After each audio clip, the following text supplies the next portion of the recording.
Hey guys, so today I'm going to be showing you how to replace an ignition lock cylinder and key in your Toyota Solara. This one is a 99. Let's check it out. Okay, and the first thing we're going to do here is we're going to sit on down. We're going to grab this little plastic panel, pop it out. You can do it with just your hands. It pops out pretty easily. Then we have this Phillips head screw.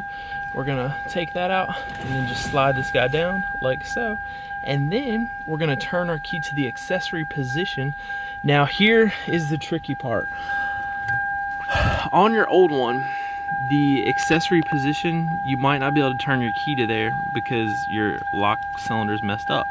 What you have to do is, I'm going to show you this here on the car in a second, but you're going to have to take a drill and drill this piece off, okay? And then you can do it without moving your key to the accessory position. So you move your key to the accessory position, and then you're going to take a little pick like this. We're going to get up under here and we're going to look for our button. Okay, there is the hole and there's the button. So we're going to reach on up in there and push the button. I push the button, and then I'll need 2 hands to do this.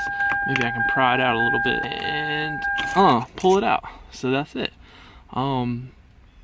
Putting it back in is pretty much the same. You just slip it back in there, it'll click back into place, and then put your stuff back together. So that's it. Thanks for watching.